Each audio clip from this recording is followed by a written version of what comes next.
Hi guys and welcome back to the channel Deepak Yadav education. Welcome to the daily current affairs discussion. तो guys आज की तारीख से जितने भी मोस्ट इंपॉर्टेंट करंट अफेयर्स बनेंगे उन सभी करंट अफेयर्स को हम यहाँ पर डिटेल से डिस्कस करेंगे। ये वीडियो यूपीएससी और स्टेट पीएससी के पॉइंट ऑफ व्यू से बहुत ज़्यादा इंपॉर्टेंट होता है। तो चलो शुभारंभ करते हैं और स्टार्ट करते हैं आज के छोटे से मोटिवेशन के साथ। आज का मोटिवेशन क्या बोलता है, अगर एक हारा हुआ इंसान हारने के बाद भी मुस्कुरा दे तो जीतने वाला भी जीत की खुशी खो देता है। तो यार ये जो चार लाइनें हैं ना, ये पर्सनली मुझे बहुत ही ज़्यादा अच्छी भी लगी हैं। होता क्या है, लाइफ के अंदर दोनों फेसेस देखने को मिलते हैं। एक बार एक ऐसा फेस आता है जहाँ पे बहुत सारी परेशानियाँ आ रही हैं और एक के बाद एक परेशानियाँ आती रहती हैं, और दूसरा फेस वो हमारा अच्छा फेस रहता ही है। लेकिन होता क्या है, जब परेशानियाँ आती हैं उस टाइम पर एक छोटी सी स्माइल अगर आप लोग अपने मुंह पर रखोगे, अपने मन के अंदर शांति रखोगे, तो डेफिनेटली बहुत आराम से उस परेशानी से लड़ पाओगे। आपको भी रिलीफ मिलेगा, साथ ही साथ में आपकी जो जेन्युइनली केयर करते होंगे उनको भी रिलीफ मिलेगा। हमेशा ध्यान रखना, जितनी भी परेशानियाँ आए आराम से यहाँ पर उन परेशानियों से निपटना है। और एक बात अपने आप से ज़रूर कहना कि देखो, जो भी परेशानी आती है ना, वो बहुत कुछ लाइफ में सिखा के जाती है। बहुत कुछ यहाँ पे सीखने को मिलता है और उस चीज़ से आप लोग यहाँ पर इम्प्रूव भी करते हो। तो परेशानी है अभी तो वो टल जाएगी, परेशान बिल्कुल भी ना हो। साथ ही साथ में लाइफ के अंदर चार चीज़ें फॉलो करो। वो चार चीज़ें क्या हैं? सबसे पहली चीज़, चाहे कैसा भी फेस हो, चाहे वो अच्छा हो, चाहे वो डाउनवर्ड फेस चल रहा हो लाइफ के अंदर, कैसा भी हो, अपने मुंह पे एक छोटी सी स्माइल रखना, मन में शांति रखना। दूसरा यहाँ पर सबसे बड़ी बात, हार्डवर्क, मेहनत जो है वो लगातार करते रहना है। तीसरा यहाँ पे पेरेंट्स को बहुत अच्छे से पेरेंट्स की केयर करनी है, उनके रिस्पेक्ट करनी है। चौथा यहाँ पर जो मेन फंडा है ना, वो है अपने आप में बिलीव करना। ये चार चीज़ें अगर यहाँ पे लाइफ में इम्प्लीमेंट कर लेते हैं तो डेफिनेटली जो भी हम लोगों ने सोचा है बहुत आराम से अचीव कर पाएंगे। लाइफ में कैसा भी फेस हो, ज़रूर से अपने मुंह पे मुस्कान रखनी है।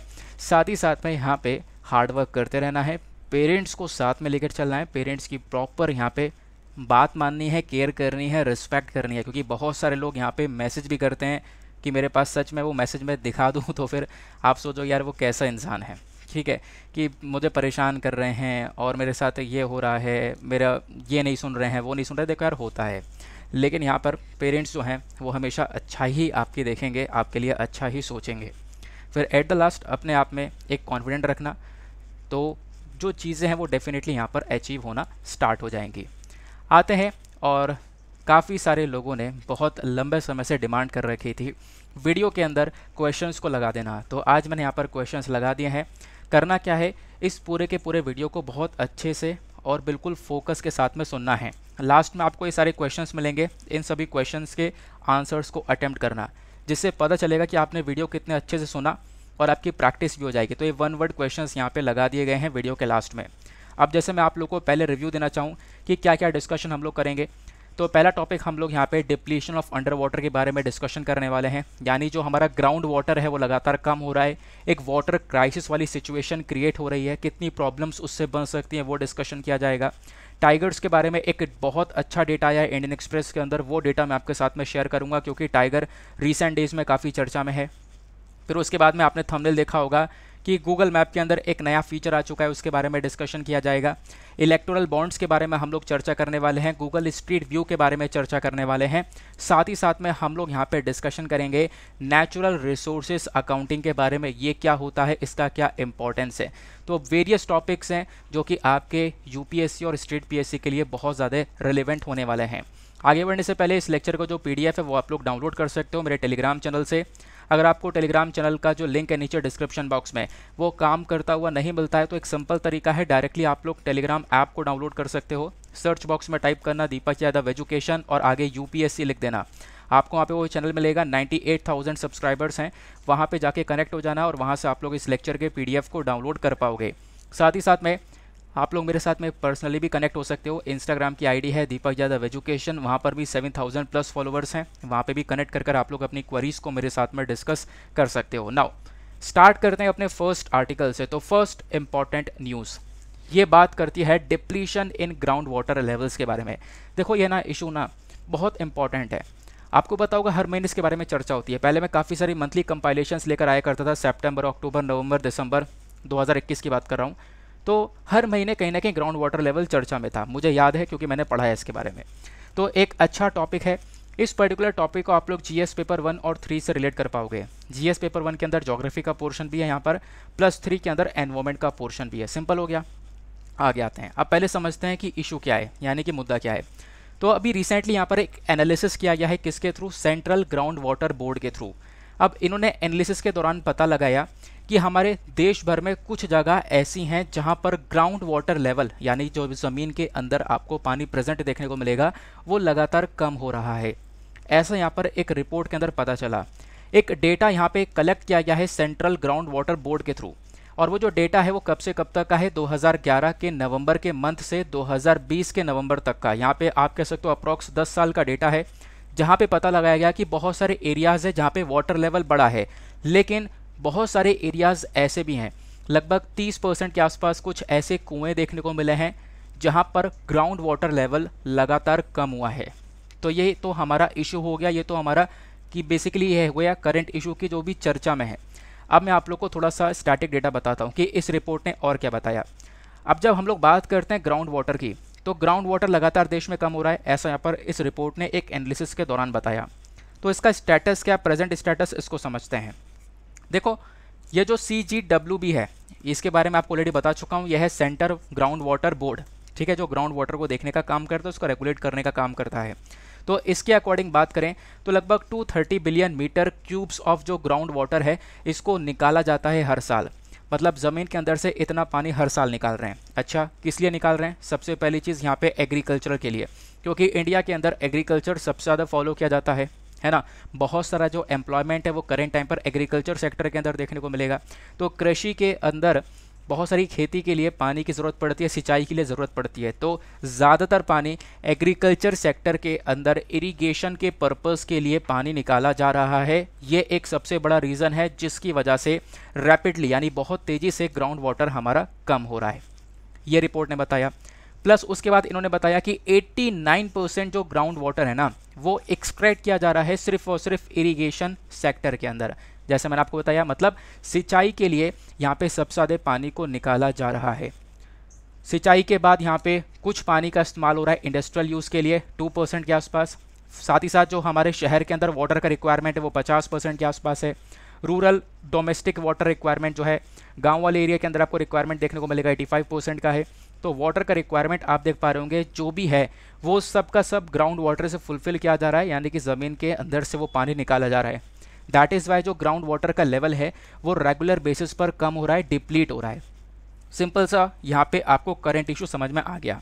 अब इसके पीछे के कारण क्या क्या हैं, ये बहुत सारे कारण आपको दिए गए हैं। यानी कि ये आर्टिकल प्रीलिम्स के लिए तो इंपॉर्टेंट है ही, छोटी छोटी बॉडीज़ के बारे में पूछा जा सकता है कि ये रिपोर्ट किसने प्रस्तुत की है और ये सब वगैरह। और साथ ही साथ मेंस के लिए आपको काफ़ी सारे पॉइंट्स मिल जाएंगे, क्योंकि वाटर क्राइसिस एक मेजर इशू है। तो इसके लिए आप लोग यहाँ पे अगर आपसे क्वेश्चन बन सके, इंटरव्यू में भी बन सकता है, या फिर आप इससे में भी कुछ कोड्स यहाँ पे यूज़ कर सकते हो कि जो ग्राउंड वाटर लेवल है वो लगातार कम हो रहा है, इसके पीछे के रीज़न क्या है। नंबर 1 रीज़न ग्रीन रिवॉल्यूशन, यानी कि आप देखोगे एग्रीकल्चर सेक्टर के अंदर जो क्रांति आई है उसको हम लोग ग्रीन रिवॉल्यूशन बोलते हैं। अब इस ग्रीन रिवॉल्यूशन के अंदर जो वाटर इंटेंसिव क्रॉप्स है ना, इसको बहुत तगड़ा बढ़ावा मिला है। अब मैं आपको समझाता हूँ। वाटर इंटेंसिव क्रॉप्स का मतलब क्या होता है, यानी कि जो कि पानी के ऊपर ज़्यादा डिपेंडेंट हो। जैसे चावल के अंदर बहुत सारा पानी की यूज़ करना पड़ता है। चावल का जब हम लोग ग्रो करेंगे, इसको यहाँ पे इसका उत्पादन करेंगे, तो बहुत सारे पानी की आवश्यकता पड़ती है यहाँ पर। तो ये एक वाटर इंटेंसिव क्रॉप है। अब यहाँ पर ये जो क्रॉप है यही सबसे ज़्यादा कंज्यूम की जा रही है ना, और काफ़ी हद तक इसका यूज़ होता है। तो ऑब्वियस ही बात है, ग्रीन रिवॉल्यूशन के अंदर हमने देखा वाटर इंटेंसिव क्रॉप काफ़ी ज़्यादा बढ़ती हुई नजर आई, इसकी ग्रोथ हम लोग करते हुए नजर आए, जिसकी वजह से पानी की रिक्वायरमेंट जो है वो काफ़ी हद तक बढ़ती चली गई, और उसकी वजह से हमें ज़मीन के अंदर से पानी निकालना पड़ा, ग्राउंड वाटर को एक्सट्रैक्ट करना पड़ा, और इसकी वजह से ग्राउंड वाटर लेवल डिप्लीट होना स्टार्ट हुआ। सिंपल हो गया। तो पहला कारण आपको समझ में आ गया। दूसरा, यहाँ पर इसी के अंदर एक ऐड किया गया है। एक चीज़ ऐड यह है कि भैया एग्रीकल्चर सेक्टर में जो इलेक्ट्रिसिटी है, यानी कि जो बिजली है, उसके ऊपर आपने सब्सिडीज़ दे रखी हैं, ठीक है ना। अब यहाँ पर एग्रीकल्चर के ऊपर सब्सिडीज़ इलेक्ट्रिसिटी के ऊपर सब्सिडीज़ मिल रही है, तो यहाँ पर खुलेआम यहाँ पे बिजली का बहुत ज़्यादा इस्तेमाल हो रहा है। वाटर को पंप करके निकाला जा रहा है ना, इलेक्ट्रिसिटी का इस्तेमाल करके। तो ये भी देखने को मिलेगा कि वाटर का इस प्रकार से एक्सट्रैक्शन हो रहा है ग्राउंड लेवल से। दूसरा, यहाँ पे जो वाटर इंटेंसिव क्रॉप्स हैं, ये वाली क्रॉप्स जो कि मैंने अभी आपके साथ में ऊपर डिस्कस की थी, वो क्रॉप्स बेसिकली उनके ऊपर हम लोग जो सरकार है हमारी वो MSP दे रही है, that is minimum support price. आपको पता होगा, काफ़ी बार मैंने आपको बताया है, ये बेसिकली एक मिनिमम सपोर्ट प्राइस है जो कि फार्मर्स को दिया जाता है। फार्मर्स की यहाँ पर जो भी खेती हुई है उनको एक बेसिकली प्रोटेक्शन मिल जाता है, सरकार यहाँ पे उनको एक मिनिमम प्राइस ये प्रोवाइड करवा देती है, ठीक है ना। तो वाटर इंटेंसिव क्रॉप्स पर ये MSP ज़्यादा मिलता है, तो इसकी वजह से फार्मर्स को एक सिक्योरिटी मिल जाती है। तो फार्मर्स इन्हीं वाली क्रॉप्स का उत्पादन ज़्यादा करते हैं। अब इन क्रॉप्स का उत्पादन ज़्यादा करेंगे, पानी की खपत ज़्यादा बढ़ेगी, पानी का ज़्यादा यूज़ करना पड़ेगा, तो इसकी वजह से यहाँ पर क्या होगा, वाटर को एक्सट्रैक्ट करना पड़ेगा ग्राउंड से, जिसकी वजह से ग्राउंड वाटर लेवल डिप्लीट हो रहा है। सिंपल। आगे आते हैं, तो पहला कॉज आपको समझ में आया। दूसरा, यहाँ पर इंडस्ट्रीज़ की रिक्वायरमेंट भी बढ़ चुकी है। ऐसा नहीं है सिर्फ एग्रीकल्चर सेक्टर के अंदर यूज़ हो रहा है, इंडस्ट्री के अंदर, ठीक है, बहुत ज़्यादा यूज़ हो रहा है, और उसकी वजह से भी यहाँ पे पानी को निकाला जा रहा है, और पानी बहुत सारा बर्बाद भी हो रहा है। इंडस्ट्रीज़ की वजह से पानी को पल्यूट भी किया जा रहा है, तो वो प्रॉब्लम आपको देखने को मिल जाती है। दूसरा, यहाँ पे ग्राउंड वाटर को लेकर कोई भी रेगुलेशन नहीं है, कोई भी प्रॉपर बॉडी नहीं है कि ग्राउंड वाटर का कैसे यूज़ करना है, एक प्रॉपर रूल्स एंड रेगुलेशन होने चाहिए। तीसरा कारण, यहाँ पर एक इशू क्रिएट हो जाता है, जो वाटर एक स्टेट सब्जेक्ट है, यानी स्टेट के अंडर में आता है। जैसे हमारे पास में अलग अलग लिस्ट है ना, स्टेट, यूनियन, कंकरेट, तो वैसे यहाँ पर जो वाटर वाला इशू है वो बेसिकली स्टेट के अंदर में आता है। तो पानी को अवेलेबल करवाना बेसिकली स्टेट की रिस्पॉन्सिबिलिटी है, तो अलग अलग स्टेट में इसी वजह से सिचुएशन अलग अलग देखने को मिल जाती है। क्लियर हो गया। अब जो ये रिपोर्ट का एनालिसिस है ये तो आपने समझ लिया। इस रिपोर्ट को प्रस्तुत करने वाली बॉडी कौन सी है, अब ये प्रीलिम्स फैक्टर है, तो ये आपको जानना है सेंट्रल ग्राउंड वाटर बोर्ड क्या है, ये आपसे प्रीलिम्स में पूछा जा सकता है। मेंस के लिए क्या पॉइंट्स थे वो मैंने आपको बता दिए। तो ये जो बॉडी है ना, कौन सी वाली, CGWB, ये मिनिस्ट्री ऑफ वाटर रिसोर्स के अंडर में आती है। इसका काम क्या है, ग्राउंड वाटर को रेगुलेट करना, सिंपल सी बात है। इस बॉडी को एस्टेब्लिश किया गया था 1970 में, ठीक है ना। अब नाम उस समय एक्सप्लोरेटरी ट्यूबवेल ऑर्गेनाइजेशन था, बाद में यहाँ पर इस बॉडी को मर्ज कर दिया जाता है, फिर फाइनली यहाँ पर ये सेंट्रल ग्राउंड वाटर बोर्ड के नाम से जानी जाती है, वो हमने डिस्कस किया। इस पर्टिकुलर बॉडी का हेडक्वार्टर आपको भुजा भवल, फरीदाबाद, हरियाणा के अंदर देखने को मिल जाता है। बहुत सारी एक्टिविटीज़ जो हैं वाटर डेवलपमेंट को लेकर, वो सब यहाँ पर देखने का काम करती है CGWA। अब CGWA जो है ना, सेंट्रल ग्राउंड वाटर अथॉरिटी, इस अथॉरिटी को, इस पर्टिकुलर बॉडी को एक एक्ट के माध्यम से बनाया गया है। तो आपसे पूछा जा सकता है कौन से एक्ट में इसको बनाया गया, तो इस सेंट्रल ग्राउंड वाटर अथॉरिटी को बनाया गया है एनवायरमेंट प्रोटेक्शन एक्ट 1986 के थ्रू। क्लियर हो गया। आगे आते हैं। अब ग्राउंड वाटर क्या होता है, तो आपको पता है ग्राउंड वाटर बेसिकली यहाँ पे जो सॉइल पार्टिकल्स हैं, फ्रैक्चर रॉक्स हो गई, हमारे यहाँ पर ज़मीन के स्तर के अंदर यहाँ पे जो पानी प्रेजेंट है वो बेसिकली ग्राउंड वाटर कहलाता है। अब ये तो हमने पूरा का पूरा कंप्लीट एनालिसिस किया। लास्ट में क्वेश्चन ये आता है कि सरकार कुछ कर रही है ग्राउंड वाटर को बचाने के लिए, कुछ इनिशिएटिव वगैरह उठा रही है या नहीं। तो उसके लिए यहाँ पर कुछ चीज़ें कोट कर सकते हो, जैसे कि मैंने ज़्यादा कुछ मेंशन नहीं किया है, लेकिन सेंट्रल गवर्नमेंट के इनिशिएटिव मैं आपको बताता हूँ। केंद्र सरकार ने क्या क्या स्टेप उठाए हैं। तो केंद्र सरकार ने यहाँ पर अटल भूजल योजना चलाया, ठीक है ना। यहाँ पर ये एक 6000 करोड़ का सेंट्रल सेक्टर स्कीम देखने को मिलेगा, जहाँ पे वर्ल्ड बैंक ने मदद की है, और यहाँ पे प्रॉपरली वाटर का यूज़ करने के ऊपर फोकस दिया गया है। देन उसके बाद ये तो हमने यहाँ पर सेंट्रल गवर्नमेंट की बात करी, केंद्र सरकार क्या स्टेप उठा रही है। स्टेट गवर्नमेंट की बात करें तो ऑब्वियस ये बात है, इतने सारे राज्य हैं भारत के अंदर, तो अलग अलग राज्यों ने अलग अलग स्कीम चलाई है वाटर को प्रोटेक्शन देने के लिए। जैसे कि यहाँ पे आप देख पाओगे राजस्थान की स्कीम है ये मुख्यमंत्री जल स्वलंबन अभियान, महाराष्ट्र की ये स्कीम है जलयुक्त शिविर, देन गुजरात की स्कीम है सुजलम सुफलम अभियान, देन उसके बाद यहाँ पे तेलंगाना की स्कीम आपको देखने को मिलेगी मिशन ककतिया, आंध्र प्रदेश की है नीरू चेतु, देन उसके बाद बिहार के अंदर जल जीवन हरियाली, हरियाणा की जल ही जीवन, देन उसके बाद तमिलनाडु के अंदर आपको देखने को मिलेगी कुदी मरम्मत स्कीम। तो ये कुछ यहाँ पे पर्टिकुलर स्कीम्स है जो कि यहाँ पे अलग अलग स्टेट्स के थ्रू चलाई गई हैं। क्लियर हुआ। तो ये था हमारा पूरा एनालिसिस। नाउ अब वीडियो पे जो लाइक का बटन है उसको दबा देना, एक सपोर्ट की आवश्यकता होती है जो कि आप लोग कर सकते हो। एनालिसिस को बिल्कुल कंसंट्रेशन के साथ में सुनते चलना, क्योंकि लास्ट में क्वेश्चंस यहीं से बनने वाले हैं। आते हैं नेक्स्ट इंपॉर्टेंट न्यूज़ की तरफ। अगला इंपॉर्टेंट न्यूज़ क्या बोलता है, गूगल स्ट्रीट व्यू एक नया फीचर ऐड हो चुका है जिसको नेशनल जियो स्पेशल पॉलिसी के अंडर में लेकर आया गया। यानी आपने देखा होगा गूगल मैप्स, ठीक है ना। इंडियन एक्सप्रेस ने एक्सप्लेन सेक्शन पर इसको डिटेल से कवर किया है। इस आर्टिकल को जीएस पेपर नंबर 2 और 3 से आप रिलेट कर पाओगे। 2 के अंदर गवर्नमेंट पॉलिसीज इंटरवेंशन का टॉपिक है, 3 के अंदर कुछ साइंस एंड टेक के टॉपिक्स हैं, space technology, IT and computers, ठीक है ना। तो यहाँ से ये पर्टिकुलर आर्टिकल लिंक हो जाएगा। तो गूगल स्ट्रीट व्यू लॉन्च हो चुका है। अब इसको समझाने से पहले मैं आपको कुछ पिक्चर्स दिखाता हूँ। ये पिक्चर देखो, अगर आप लोग यहाँ पे आज के टाइम पर मैप पर जाते हो, ठीक है ना, ऑनलाइन मैप पर जाओ, गूगल मैप सर्च करो और उसको ओपन करो। उस गूगल मैप को देखते देखते काफ़ी सारी लोकेशन पर आप लोग पहुँचते होंगे, बहुत सारे लोग यूज़ भी करते होंगे। तो करेंट टाइम पे वो इस प्रकार से देखने को मिलता है, अलग अलग लोकेशन बताता रहता है। लेकिन आप लोग ये सोचो कि इसमें और ज़्यादा क्लैरिटी मिल जाए। तो मान लो यहाँ पर एक बिल्डिंग है, इस बिल्डिंग को हम लोग सामने से देखें, इस पर क्या लिखा है, क्या कुछ है, तो इसको अगर देखना हो तो वो वाला फीचर अभी तक नहीं था। तो अब वो वाला फीचर गूगल स्ट्रीट व्यू का फीचर यहाँ पे आदमी बना हुआ होगा, वो स्ट्रीट व्यू का फीचर यहाँ पर दे दिया गया है। तो मतलब आपको 360 डिग्री के अंदर कोई भी लोकेशन, अभी फिलहाल थोड़ी सी जगह पर इंप्लीमेंट हुआ है, धीरे धीरे हम लोग पूरे इंडिया में इसको इंप्लीमेंट करने के ऊपर फोकस करेंगे। जैसे सपोज यहाँ पर ये बिल्डिंग है, इस बिल्डिंग को सामने से देखना है, कैसी लगती है बिल्डिंग, जैसी एग्जैक्टली होगी कैसी लगती है वो आप नहीं देख पाते हो। तो उसके लिए यहाँ पर पूरी गली ये सब कुछ अच्छे से दिखाया जाएगा, पूरा का पूरा एनालिसिस यहाँ पर इसका दिया जाएगा, मतलब पूरा का पूरा एक अच्छा सा पिक्चर व्यू यहाँ पर इसका दिया जाएगा, ठीक है ना। जैसे यहाँ पर हम लोग मुंबई गेट, जो ये गेटवे ऑफ इंडिया है मुंबई के अंदर, इसको देखना चाहें तो यहाँ पे फिलहाल तो अभी आप ऐसे देखोगे, लेकिन यहाँ पे क्या होगा, इसको आप लोग 360 डिग्री के अंदर ऐसे देख सकते हो। ये पिक्चर बेसिकली गूगल मैप का ही है, ठीक है ना। ये आप देखो कि गेटवे ऑफ इंडिया को सर्च किया गया, वहाँ से स्क्रीनशॉट लिया गया है, कुछ ऐसा पिक्चर आपको देखने को मिलेगा, ठीक है ना। तो पहले इस प्रकार से मैप था जो कि आपको नीचे दिख रहा है, अब बिल्कुल क्लैरिटी के साथ में बिल्कुल 360 डिग्री के अंदर इसके चारों तरफ आप देख पाओगे, इस प्रकार से पिक्चर यहाँ पे निकल कर आ रही हैं, जिसको गूगल स्ट्रीट व्यू के नाम से बोला गया है। सिंपल सी बात हो गई। आगे आते हैं। अब आप के दिमाग में क्वेश्चन ये आ रहा होगा कि ये जो इमेजेस हैं लाई कैसे गई हैं। तो ये इमेजेस लाई गई हैं इन कार से। तो गूगल स्ट्रीट व्यू कार हैं, जगह जगह से उन्होंने फ़ोटो क्लिक करे हैं और वो जो फ़ोटो हैं वही आपको यहाँ पर दिख रहे हैं, ठीक है ना। चलो आगे आते हैं। तो गूगल, मैं पूरा टॉपिक आपको ऐसे ही समझा दिया है, एक ओवरव्यू दे दिया है। गूगल स्ट्रीट व्यू को लॉन्च किया गया इंडिया के 10 शहरों के अंदर, और इसको लॉन्च किया गया है कौन सी पॉलिसी के अंडर में, वेरी इंपॉर्टेंट ध्यान रखना, नेशनल जियो स्पेशल पॉलिसी 2021 के अंडर में इस पर्टिकुलर स्टेप को उठाया गया। आगे आते हैं। अब यहाँ पे क्या होगा, इस पॉलिसी के अंदर में जो इंडियन कंपनीज़ हैं वो मैप के डेटा को यहाँ पे कलेक्ट करती हैं। तो गूगल स्ट्रीट व्यू एक 360 डिग्री व्यू, एक लोकेशन देगा आपको, मतलब एक लोकेशन का 360 डिग्री का एकदम एक अच्छा व्यू देगा। और वो सारी जो व्यूज़ लिए गए हैं वो व्हीकल से लिए गए, कार से लिए गए, जैसे मैंने आपको बताया। तो एक स्पेशल कैमरा व्हीकल से यहाँ पर वो सारे इमेजेस लिए गए।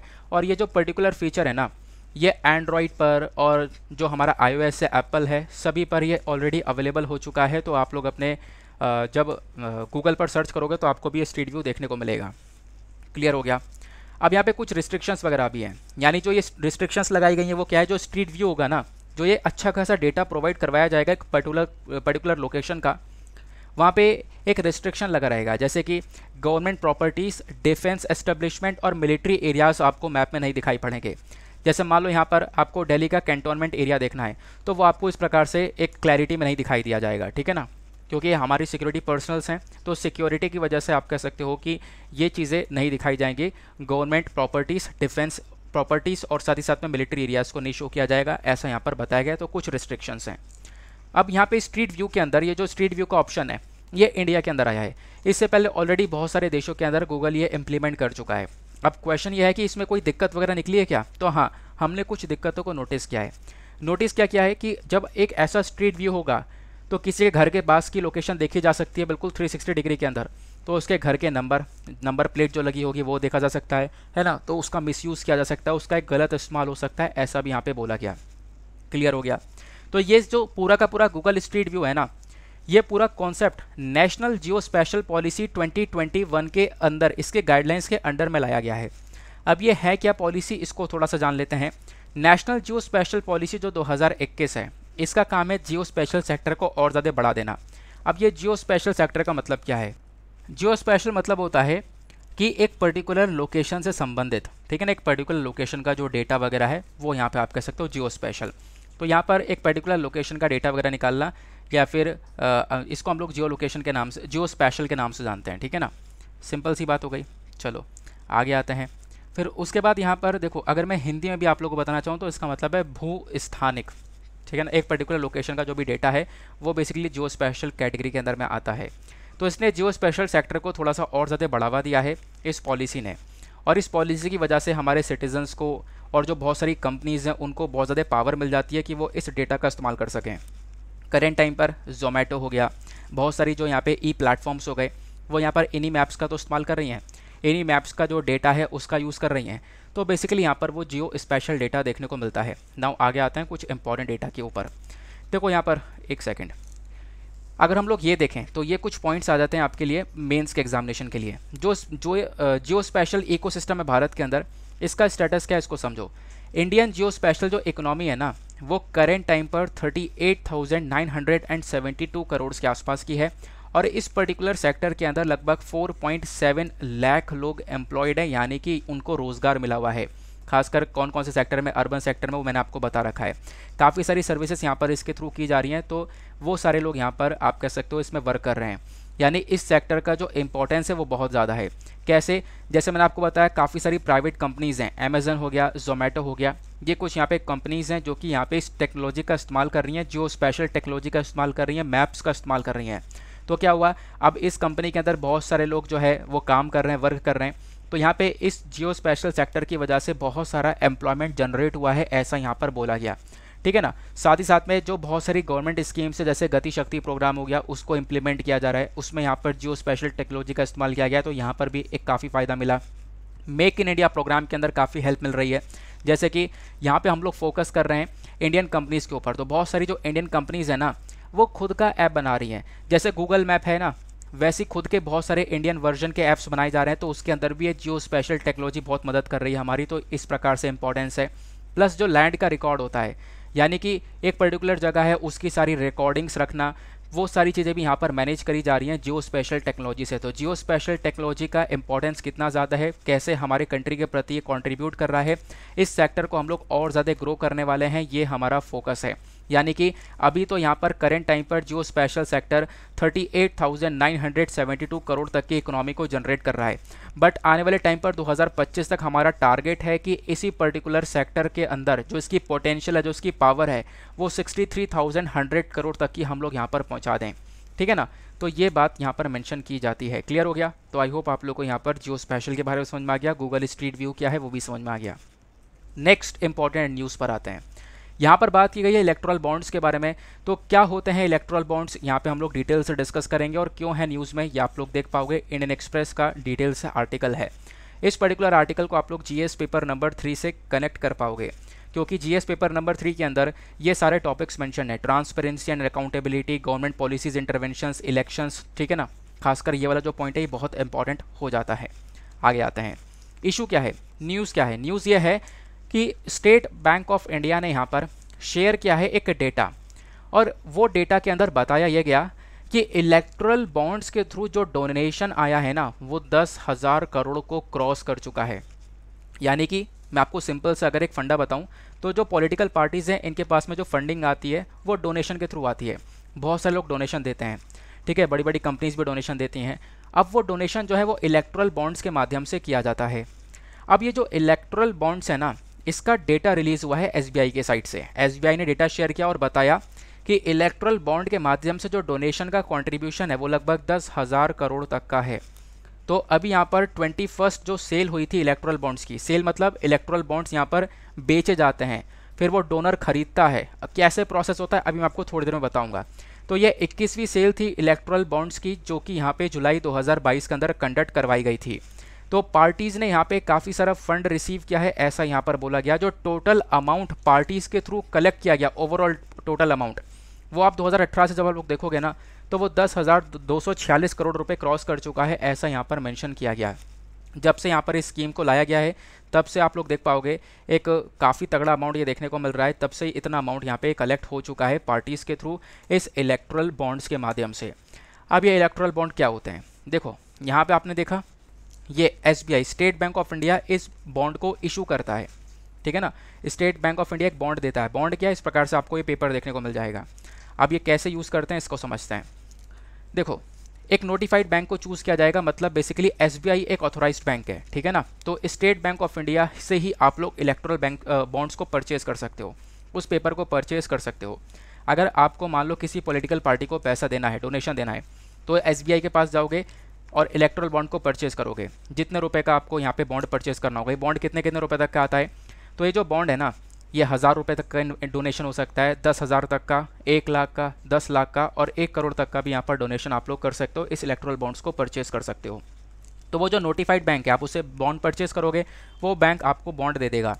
अब आप लोग जब इलेक्ट्रल बॉन्ड को बाय कर लोगे तो एक डिजिटल पेमेंट से उसको बाय करना होगा। फिर उसके बाद में उस बॉन्ड को लेने के बाद अपनी मन पसंदीदा पॉलिटिकल पार्टी को ले जाकर वो बॉन्ड दे दो, और फिर वो जो बॉन्ड है उस बॉन्ड से वो पॉलिटिकल पार्टी पैसा निकाल लेगी। तो मतलब यहाँ पर उस पार्टी के पास में आपका डोनेशन पहुँच जाएगा।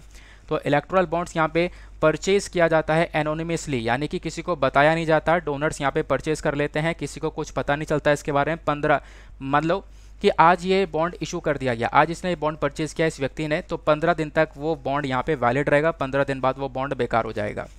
क्लियर हो गया। तो अब यहाँ पर बॉन्ड परचेज करने के बाद में अपनी मन पसंदीदा पॉलिटिकल पार्टी के पास ले गए और वो पॉलिटिकल पार्टी क्या करेगी, वो यहाँ पे इसको एनकेश करवा लेगी, यानी कि वो कैश जो है वो ले लेगी उस पर्टिकुलर बैंक से जहाँ पे ये बॉन्ड परचेज किया है। खासकर कौन सा बैंक, SBI। ये सारा काम SBI से ही होना है। ठीक है। अब यहाँ पर ये जो बॉन्ड्स हैं ना, ये अवेलेबल होते हैं कब कब, तो ध्यान रखना, ये आप कह सकते हो कि जनवरी के मंथ में, अप्रैल और अक्टूबर के मंथ में यहाँ पर ये आप कह सकते हो कि अवेलेबल होते हैं और इस बेसिस पर यहाँ पे इन बॉन्ड्स को परचेज किया जा सकता है। अब क्वेश्चन ये है कि कौन कौन सी पॉलिटिकल पार्टी यहाँ पर इन बॉन्ड के माध्यम से डोनेशन ले सकती हैं। तो एलिजिबिलिटी क्राइटेरिया दिया गया है। कुछ पॉलिटिकल पार्टीज जो कि रजिस्टर करी गई हैं section 29A of the representation of the people's act 1951। ध्यान से सुनना, जो ये एक्ट है representation of the people's act 1951, इसका सेक्शन 29A के अंदर अगर कोई पॉलिटिकल पार्टी रजिस्टर है और उसने पिछले जनरल इलेक्शन के अंदर यहाँ पर 1% वोट अगर सिक्योर करे थे, 1% वोट उसको मिले थे, तो वो पार्टी एलिजिबल हो जाएगी और वो यहाँ पर इस इलेक्टोरल बॉन्ड को परचेज कर पाएगी। ठीक है ना। तो आई होप आपको यहाँ पे इसके बारे में समझ में आ गया। अगर उसको 1% वोट भी नहीं मिले थे पिछले जनरल इलेक्शन के अंदर, तो बेसिकली वो एलिजिबल नहीं हो पाएगी। तो पहली चीज़ यहाँ पे उस पॉलिटिकल पार्टी को इस एक्ट के सेक्शन 29A के अंदर रजिस्टर करवाना होगा, प्लस यहाँ पे पिछले जनरल इलेक्शन के अंदर 1% के आसपास उसके पास वोट होने चाहिए, तब वो पार्टी एलिजिबल हो पाएगी इस डोनेशन को लेने के लिए। तो इलेक्टोरल बॉन्ड्स क्या है, ये सारी बात आपको समझ में आ गई। अब बताएं कितने सारे एडिटोरियल्स लिखे जाते हैं इलेक्टोरल बॉन्ड्स को लेकर कि इलेक्टोरल बॉन्ड्स के प्रति ना बहुत सारी दिक्कतें हैं, बहुत सारी प्रॉब्लम्स देखने को मिलते हैं इंडिया के अंदर, बहुत सारे इशूज़ देखने को मिलते हैं। जैसे कि सबसे पहला इशू, सबसे पहली आलोचना इलेक्टोरल बॉन्ड की ये होती है कि भाई हम तो ट्रांसपेरेंसी के इलेक्शन में विश्वास करते हैं, यानी जो इलेक्शन है वो फ्री और फेयर होना चाहिए, सभी लोगों को पता होना चाहिए। लेकिन ये जो डोनेशन है ना, ये गुमनाम डोनेशन है, मतलब छुपा हुआ है। इलेक्टोरल बॉन्ड्स के अंदर से जो भी डोनेशन हुआ है पॉलिटिकल पार्टी को, वो सिर्फ यहाँ पर उस पॉलिटिकल पार्टी को पता है, जिसने डोनेशन दिया उसको पता है, बैंक को पता है। उसके अलावा किसी को भी नहीं पता कि हाँ भैया कि जो वोटर्स हैं, जो वोट देकर यहाँ पे जिन्होंने सरकार को बना रखा है, उनको भी नहीं पता कि यहाँ पे किसको कितना डोनेशन गया। तो ये सबसे बड़ी प्रॉब्लम आपको इस इलेक्टोरल बॉन्ड के अंदर देखने को मिल जाती है। दूसरी प्रॉब्लम यहाँ पर बताई गई है कि आपको सिर्फ और सिर्फ SBI से, स्टेट बैंक ऑफ इंडिया से ये बॉन्ड्स को इशू करवाया जाता है और ये बॉन्ड्स आपको मिलते हैं। तो हो क्या SBI खुद यहाँ पे सरकार के अंडर में आ जाती है, तो गवर्नमेंट यहाँ पे खुद जान सकती है इसके बारे में कि कौन उसको फंड कर रहा है, और प्लस गवर्नमेंट के अगेंस्ट में जो पॉलिटिकल पार्टीज़ हैं वो दूसरी पॉलिटिकल पार्टी को, यानी कि सरकार के जो ओपोजिशन के अंदर है, इस ओपोजिशन को कौन कौन फंड कर रहा है वो भी सरकार पता लगा सकती है। ऐसा यहाँ पर दूसरा आप कह सकते हो एक क्रिटिसिज्म देखने को मिलता है, दूसरी आलोचना देखने को मिलती है। तीसरी यहाँ पे प्रॉब्लम इलेक्टोरल बॉन्ड्स के अंदर देखने को मिलती है, वो है अपलोड टू डेमोक्रेसी। जब हम लोग बात करते हैं डेमोक्रेसी की, तो यहाँ पे डेमोक्रेसी का मतलब क्या है कि आप हो, मैं हूँ, हम सभी लोगों ने वोट देकर अपने मन पसंदीदा सरकार को बैठा रखा है। लेकिन होता क्या है कि इस डेमोक्रेसी के अंदर ही जो वोटर्स हैं उन्हीं से सारी चीज़ें छुपाई गई हैं, उन्हीं को नहीं पता कि कितना डोनेशन किस पॉलिटिकल पार्टी के पास में गया है। तो कहीं ना कहीं इस चीज़ के ऊपर ये एक बहुत बुरा इम्पैक्ट डालता है। क्लियर हो गया। आगे आते हैं। फिर उसके बाद में एक और इशू देखने को मिलता है। देखो, Indian supreme court already support कर चुका है कि भैया सभी लोगों के पास में राइट टू नो है, हम लोग चीज़ों को जान सकते हैं, इलेक्शंस के बारे में चीज़ें पता लगा सकते हैं। और सुप्रीम कोर्ट ने बोला है कि जो ये राइट टू नो है ना, ये इलेक्शन के कॉन्टेक्स्ट में हमारे right to freedom of expression, जो कि एक फंडामेंटल राइट है, आर्टिकल 19 के अंदर आता है, इसी का हिस्सा है। यानी कि फ्रीडम ऑफ एक्सप्रेशन का हिस्सा है, और यानी कि आपके पास में जो राइट टू नो है एक फंडामेंटल राइट है, तो आप इसके बारे में पता कर सकते हो सरकार से। लेकिन क्या होता है, फिर भी यहाँ पर ये चीज़ें नहीं बताई जाती हैं, तो ये भी एक पर्टिकुलर इशू देखने को मिलता है। फिर एक सबसे बड़ा इशू देखने को मिलता है फ्री और फेयर इलेक्शंस के खिलाफ है। हम लोग बिलीव करते हैं कि जो ये इलेक्शंस हैं वो फ्री और फेयर होने चाहिए, कोई भी यहाँ पे प्रॉब्लम ना क्रिएट हो। लेकिन यहाँ पे क्या हो रहा है, state bank of India involve है, सरकार इन्वॉल्व है, तो यहाँ पे आप कह सकते हो जो इन्फॉर्मेशन है किसी के साथ में शेयर नहीं हो रही है, इन्हीं लोगों को आपस में पता है, तो ये कहीं ना कहीं फ्री और फेयर इलेक्शन का कहीं से कहीं तक पालन नहीं कर रहे हैं।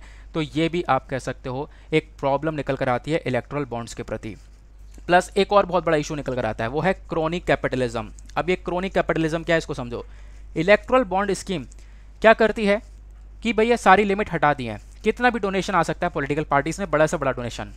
प्लस दूसरी चीज़ यहाँ पे आपको देखने को मिलेगा कि जो कॉरपोरेशंस हैं, बड़े बड़े बिजनेसेस हैं, वो सब यहाँ पे फंड कर सकते हैं इस इलेक्शन के अंदर।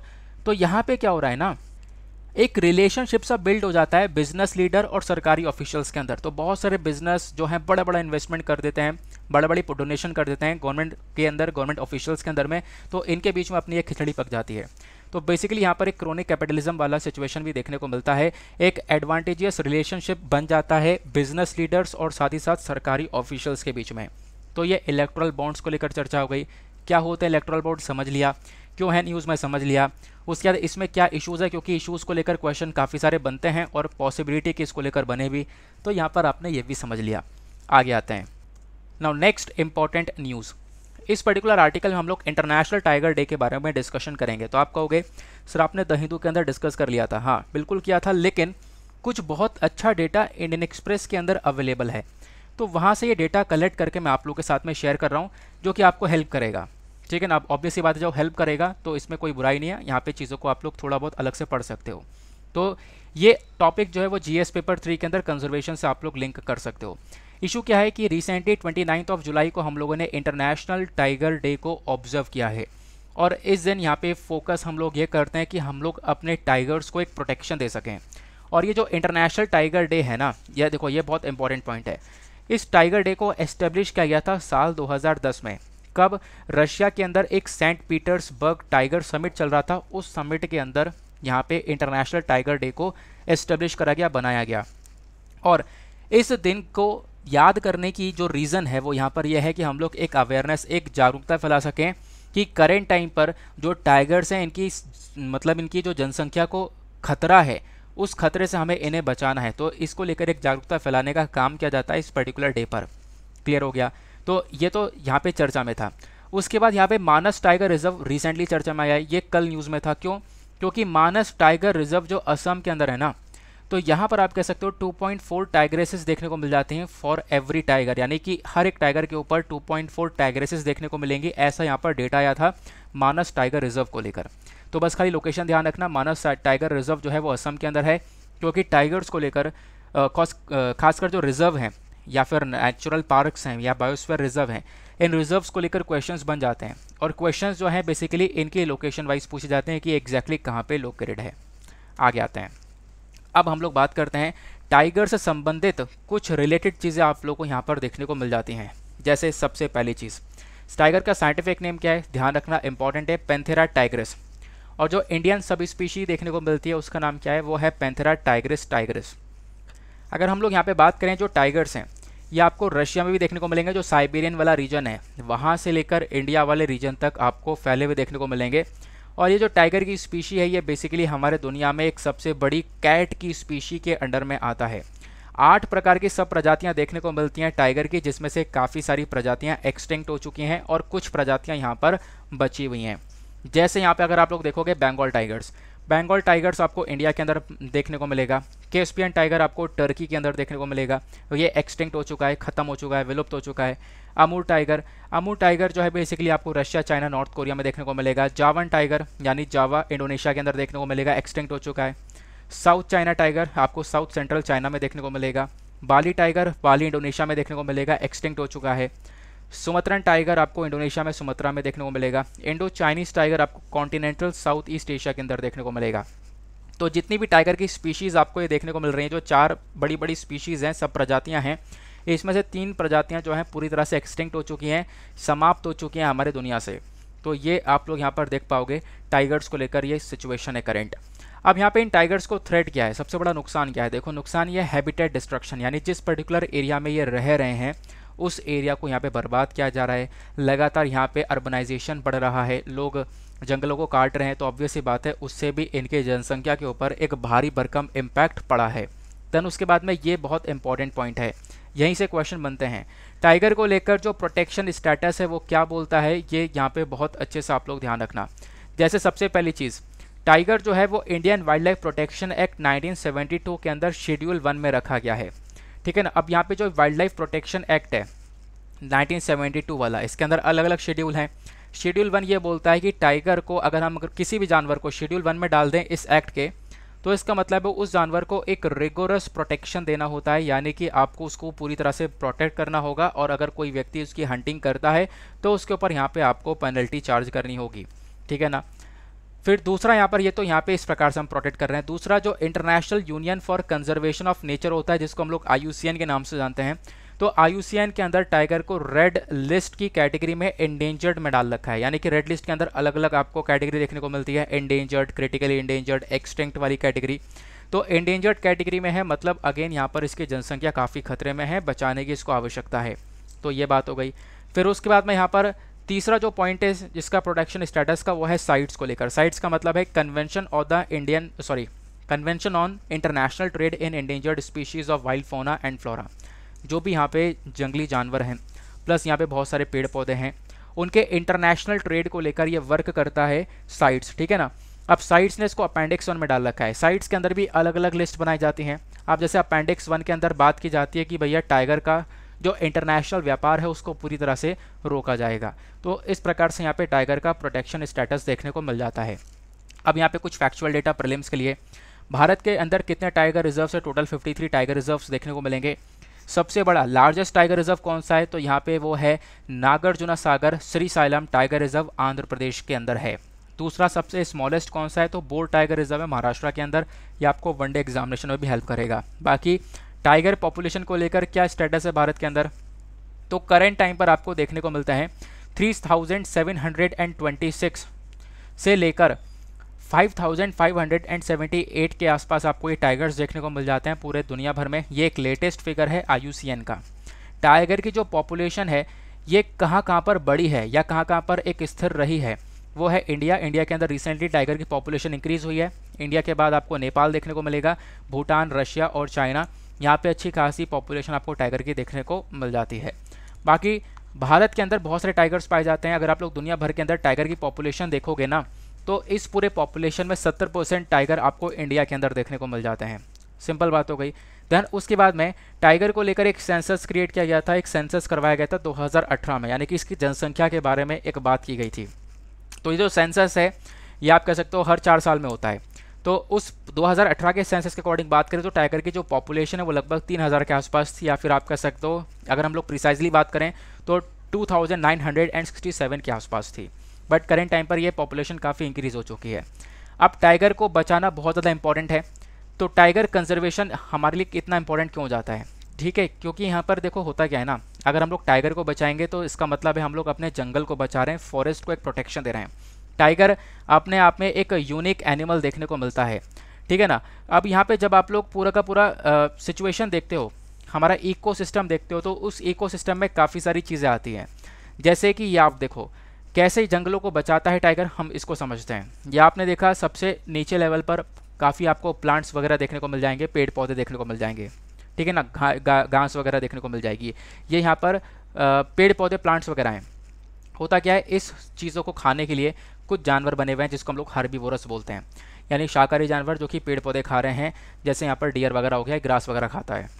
अब यहाँ पे क्या होगा कि इन जानवर को खाने के लिए एक जानवर और बना रखा है, वो है कार्निवोरस, यानी कि मांसाहारी जानवर। अब होता क्या है कि ये जो हमारे प्लांट्स और एनिमल्स हैं, इसको खाने के लिए जो हर्बीवोरस एनिमल्स हैं ना, वो हर्बीवोरस एनिमल्स अगर इनको खाएंगे और इनकी जनसंख्या बढ़ती रहेगी तो आने वाले टाइम पर सिचुएशन ये हो जाएगी कि जितना भी यहाँ पर प्लांट्स है वो यहाँ पे ख़त्म होना स्टार्ट हो जाएगा, हमारा एनवायरनमेंट डैमेज होना स्टार्ट हो जाएगा, फॉरेस्ट कम होना स्टार्ट हो जाएगा।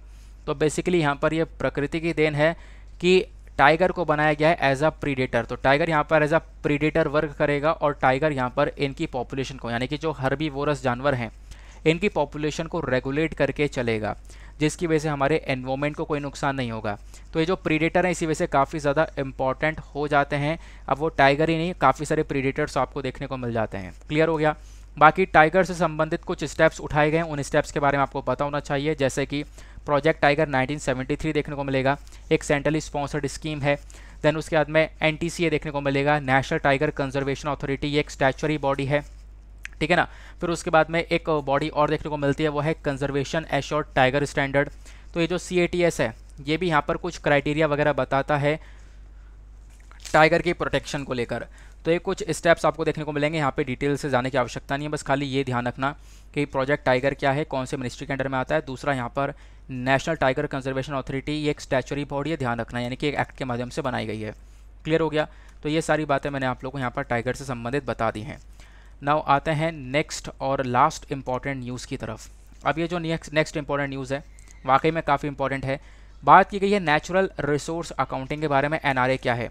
तो बिजनेस स्टैंडर्ड का आर्टिकल है, यहाँ पे आप लोग देख पाओगे इसके बारे में क्या इन्फॉर्मेशन है। जीएस पेपर नंबर 3 से आप लोग इस आर्टिकल को रिलेट कर पाओगे। इशू क्या है? तो यहाँ पर CAG, that is controller and auditor general of India, इन्होंने यहाँ पर मेंशन किया कि देखो आने वाले टाइम पर नवंबर 2022 तक ये एक रिपोर्ट लेकर आएंगे, और वो जो रिपोर्ट होगी वो होगी नेशनल रिसोर्स अकाउंटिंग को लेकर। तो नेशनल रिसोर्स अकाउंटिंग को लेकर एक रिपोर्ट आने वाली है। एनआरए क्या है? तो नेशनल रिसोर्स अकाउंटिंग बेसिकली एक प्रोसेस है। इस प्रोसेस के अंदर क्या होता है, हम लोग पता लगा पाते हैं, वैल्यू निकाल पाते हैं कि हमारे नेचुरल रिसोर्सेज जैसे कि हमारे मिनरल्स वगैरह, कोल वगैरह जो भी हो गए, ये नेचुरल रिसोर्सेज कितना ज़्यादा ख़त्म हो रहे हैं, एनवायरमेंट हमारा कितना बर्बाद हो रहा है इकोनॉमिक एक्टिविटीज़ की वजह से। जो भी इकोनॉमिक एक्टिविटीज़ चलाई जा रही हैं, जो भी डेवलपमेंट हो रहा है, उसकी वजह से कितने नेचुरल रिसोर्सेज हमारे बेकार हो रहे हैं, ठीक है, कितना एनवायरमेंट हमारा बेकार हो रहा है, उसको लेकर पूरे की पूरी एक वैल्यू निकाली जाती है नेचुरल रिसोर्स अकाउंटिंग के अंदर। तो नेचुरल रिसोर्स की अकाउंटिंग की जो रिपोर्ट है वो नवंबर 2022 तक हमारे controller and auditor general of India लेकर आने वाले हैं। अब ये नेचुरल रिसोर्सेज अकाउंटिंग का जो कॉन्सेप्ट है, इसके पीछे का इतिहास क्या है वो बताया गया। तो बेसिकली यहाँ पर आप देख पाओगे ये एक फर्स्ट स्टेप है जो कि United nation conference on human environment 1970 के अंदर उठाया गया था। तो 1970 में कॉन्फ्रेंस हुआ था, उस मीटिंग में यहाँ पर इसके बारे में चर्चा की गई। फिर उसके बाद में यहाँ पे आप देख पाओगे ब्रंटलैंड जो कमीशन है इसको बनाया गया था, ठीक है ना। फिर उसके बाद में यहाँ पर अर्थ समिट हुआ। अर्थ समिट कहाँ पे हुआ? रियो डे जेनेरियो ब्राज़ील के अंदर 1992 के अंदर। तो ये अलग अलग इवेंट हुए हैं, कॉन्फ्रेंसेस, मीटिंग्स, उसके बाद एक समिट हुआ जहाँ पे इस चीज़ के बारे में डिस्कशन कब सबसे ज़्यादा हुई थी, नेचुरल रिसोर्स अकाउंटिंग के बारे में काफ़ी चर्चा की गई थी। नाउ नेचुरल रिसोर्स अकाउंटिंग को बहुत ज़्यादा प्रमोट किया जा रहा है दुनिया भर में। जैसे कि एक ग्लोबल लेवल पर अगर हम लोग बात करें तो आपको पता होगा हमने सस्टेनेबल डेवलपमेंट गोल्स को ले रखा है, 2030 तक हमें काफ़ी सारे गोल्स अचीव करना है, वहाँ पे भी चर्चा की गई है। और इंडिया भी यहाँ पर इसका सिग्नेटरी है, इंडिया ने भी यहाँ पर इसको साइन कर रखा है। देन यूनाइटेड नेशन ने 2012 में system of economic and environment accounting को अडॉप्ट किया था, इस बॉडी को अडॉप्ट किया था। तो ये भी यहाँ पर एक रूल्स एंड रेगुलेशन है इंटरनेशनल लेवल पर जो कि नेचुरल रिसोर्स अकाउंटिंग के लिए बनाए गए हैं, ठीक है ना। तो बहुत सारी जो कंट्रीज़ हैं वो आज के टाइम पर इस चीज़ को फॉलो करती हैं, जैसे Australia, Canada, China, France, Germany. वैसे ही यहाँ पर इंडिया भी इस प्रकार से एक डेटा लेकर आने वाला है, किस चीज़ को लेकर, नेचुरल रिसोर्स अकाउंटिंग को लेकर, कि इकोनॉमिक एक्टिविटीज़ की वजह से भारत में कितने नेचुरल रिसोर्सेज खत्म हुए हैं, डिप्लीट हुए हैं, कितना हमारे एनवायरमेंट को नुकसान हुआ है। नाउ इंडिया स्पेसिफिक इनिशिएटिव की बात करें तो भारत ने कैसे यहाँ पर काम किया है, तो हमारा जो controller and auditor general of India है दैट इज़ कैग, इन्होंने यहाँ पर एक बोर्ड को बनाया है जिसका नाम है government accounting standards advisory board. तो क्वेश्चन बन सकता है government accounting standard advisory board को बनाने वाली बॉडी कौन सी है, तो वह है कैग। तो 2002 में ये बनाया गया ताकि क्या कर सकें, जो सरकार की अकाउंटिंग है, जो फाइनेंशियल वाली रिपोर्ट है, उसको और ज़्यादा इम्प्रूव कर सकें। तो ये बेसिकली यहाँ पर स्टेप उठाया गया था। तो ये यहाँ पर छोटा सा आर्टिकल था। तो नेशनल रिसोर्स अकाउंटिंग क्या है, ये सॉरी नेचुरल रिसोर्स, नेशनल बार बार बोल रहा हूँ, तो नेचुरल रिसोर्स अकाउंटिंग क्या है ये बस खाली समझना था। तो ये बेसिकली एक वैल्यू बताएगा कि कितने नेचुरल रिसोर्स हमारे डिप्लीट हुए हैं, कितना ज़्यादा एनवायरमेंट बर्बाद हुआ है इकोनॉमिकल एक्टिविटीज़ की वजह से। तो इसको लेकर एक रिपोर्ट साल 2022 के नवंबर के एंड तक आने वाली है। नाउ आगे आते हैं हम लोग और देखते हैं आज के अपने क्वेश्चंस को। तो अगर आपने वीडियो को अच्छे से सुन लिया है तो इन क्वेश्चंस को ज़रूर से अटेम्प्ट कर पाओगे। क्वेश्चन नंबर 1 क्या बोलता है, सेंट्रल ग्राउंड वाटर अथॉरिटी, इस बॉडी को बनाया गया है किसके अंडर में, ये बताना है। दूसरा question, largest tiger reserve Bharat के अंदर कौन सा है, उसका नाम बताना। थर्ड क्वेश्चन क्या है, dash is authorized to issue and encash these bonds, these की जगह इलेक्ट्रल बॉन्ड कर लेना। तो इलेक्ट्रल बॉन्ड्स को इशू करने के लिए और एनकॉश करने के लिए कौन सा बैंक यूज़ किया जाता है, उस बैंक का नाम बताओ। अगला क्वेश्चन, गूगल स्ट्रीट व्यू जो है इसको लॉन्च किया गया है इंडिया के 10 शहरों के अंदर। अब ये कौन सी पॉलिसी की गाइडलाइंस के अंडर में किया गया, उस पॉलिसी का नाम बताओ। अगला question, NTCA that is national tiger conservation authority एक स्टैचुरी बॉडी है क्या, ट्रू या फॉल्स आपको लिखना है। अगर स्टैचुरी बॉडी है तो ट्रू, अगर नहीं है तो यहाँ पे फॉल्स। अगला क्वेश्चन, यहाँ पर dash establish the government accounting standard advisory board, तो 2002 में एक बोर्ड बनाया गया था, government accounting standard advisory board. तो यहाँ पर इस बोर्ड को किसके थ्रू एस्टेब्लिश किया गया उसका नाम बताना, अभी रिसेंटली हमने पढ़ा था। लास्ट क्वेश्चन यहाँ पे बोलता है टाइगर का जो साइंटिफिक नेम है वो क्या है, नीचे कमेंट सेक्शन में आपको ये भी बताना है। तो ये तो सारे हो गए क्वेश्चंस। इन क्वेश्चंस को सही से अटेम्प्ट करो। इनके आंसर्स मैंने नेक्स्ट स्लाइड पर प्रेजेंट कर रखे हैं, यहाँ से भी आप लोग चेकआउट कर सकते हो, बट अभी के लिए खुद से यहाँ पर इन क्वेश्चंस को अटेम्प्ट करने की कोशिश करो।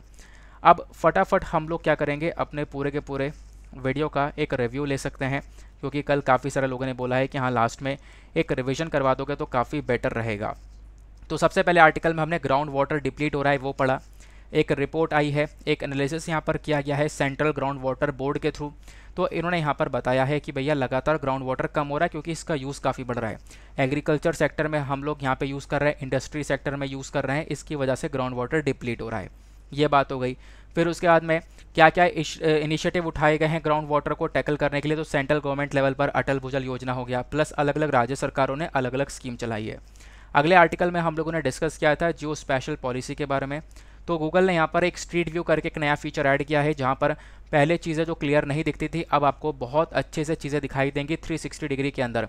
तो अभी 10 शहरों के अंदर इसको लॉन्च किया गया, धीरे धीरे यहाँ पर इंडिया पर यह पूरी तरह से इम्प्लीमेंट हो जाएगा। फिर अगले आर्टिकल में हमने डिस्कस किया था इलेक्ट्रल बॉन्ड्स के बारे में। तो जो इलेक्ट्रल बॉन्ड्स है बेसिकली यहाँ पर अभी इसको लेकर एक डेटा शेयर किया गया SBI के थ्रू। और फिर यहाँ पर इलेक्ट्रल बॉन्ड्स क्या होते हैं मैंने आपको बताया। Erectile bonds basically state bank of India के थ्रू इशू किए जाते हैं, कैसे इशू किया जाता है, प्लस कौन सी पार्टी एलिजिबल हो पाती है, प्लस इलेक्ट्रल बॉन्ड यहाँ पे मतलब एक तरीके से इसको लेकर क्या क्या प्रॉब्लम्स देखने को मिलती हैं वो मैंने आपको बताया। क्योंकि यहाँ पर जो फंडिंग वगैरह ये सब कैसे भी हो रही है इसको छुपा लिया जाता है। स्टेट बैंक ऑफ इंडिया खुद सरकारी बैंक इसके लिए यहाँ पर एलिजिबल है। फिर यहाँ पे जो डेमोक्रेसी है उसको काफ़ी हद तक खतरा पहुँचाता है। लोगों के पास में जानने का हक है लेकिन लोग यहाँ पर इसके बारे में जान नहीं पाते। फ्री और फेयर इलेक्शन के खिलाफ है। बिजनेस और यहाँ पे गवर्नमेंट की एक रिलेशनशिप हो जाती है।